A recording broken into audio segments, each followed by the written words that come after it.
Welcome back to Top Line. It's your boy Chris and hope everybody's having a great Sunday, man. I'm actually on a little road trip right now. I gotta go pick up my little man. So I wanted to talk about Kyrie Irving, Brooklyn Nets, what it means for the Los Angeles Lakers.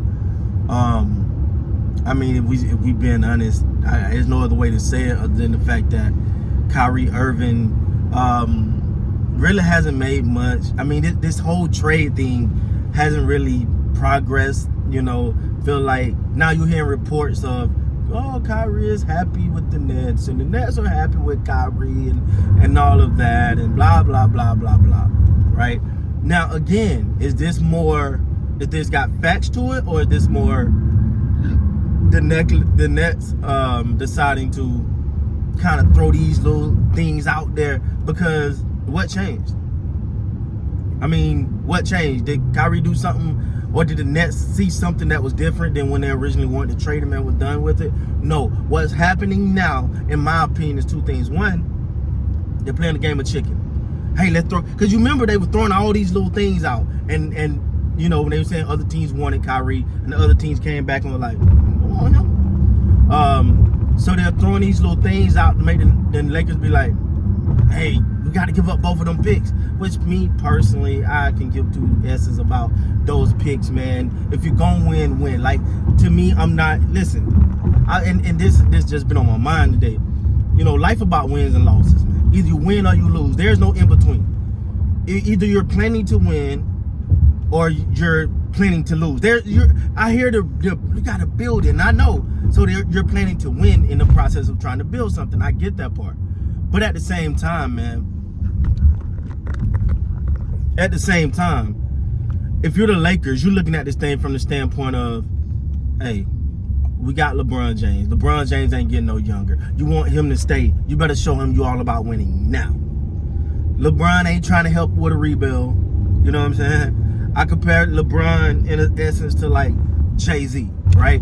And what I mean by that is these guys ain't looking to bring nobody along. You never seen Jay-Z hop on a new artist, have you?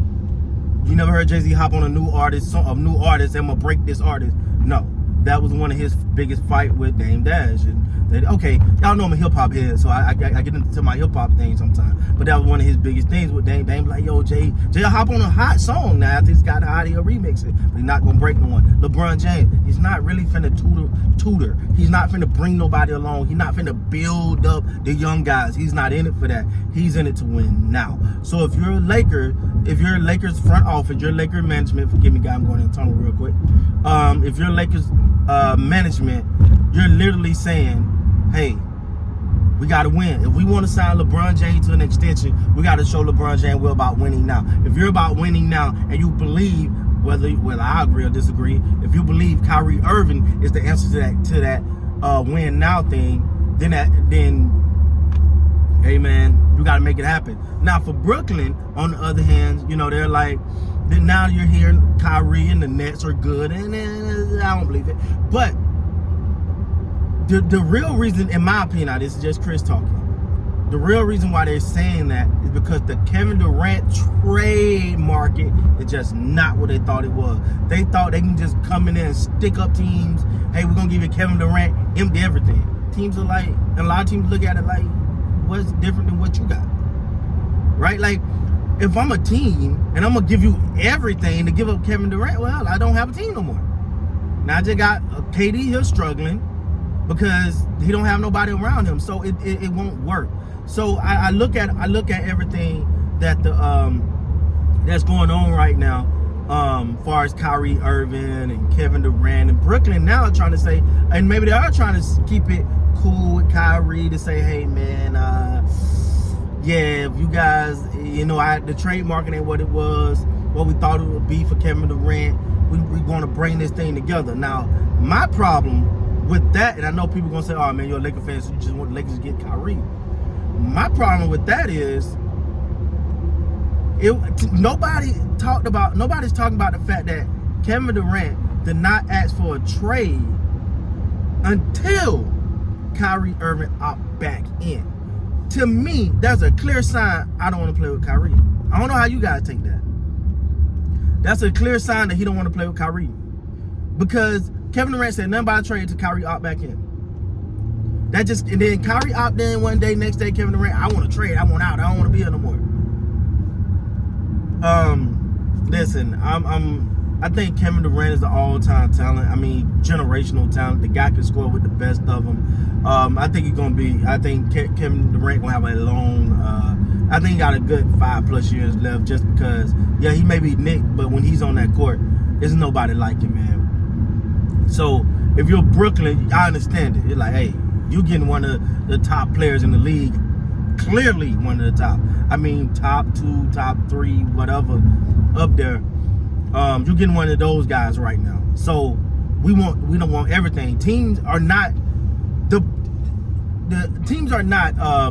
And I always use this analogy, but they're not the New York Knicks. New York Knicks wanted Carmelo Anthony, and they gave up everything for Carmelo Anthony, and that they never had a real shot at winning a title. You don't bring Kevin Durant to your team to just say, I got Kevin Durant on my team. Just say Kevin Durant you bring Kevin Durant. If you're a franchise that's about winning, you bring Kevin Durant and say, I'm putting him here and we gonna win. So you got the thing is, you got to find a way to do both of those. You got to find a way to bring Kevin Durant, give Brooklyn what they want, and still be able to compete. Ladies and gentlemen, there's not a lot of teams out there like that. There's very few teams that can withstand a Kevin Durant type package. One of them, I think it's really two. I ain't gonna lie. I think it's two.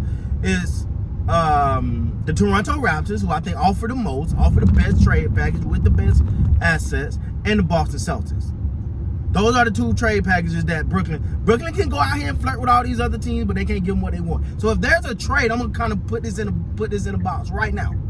If there's a trade and the other team is still gonna be viable for a championship, it's gonna be either Boston or it's gonna be Toronto. Those are your only two options.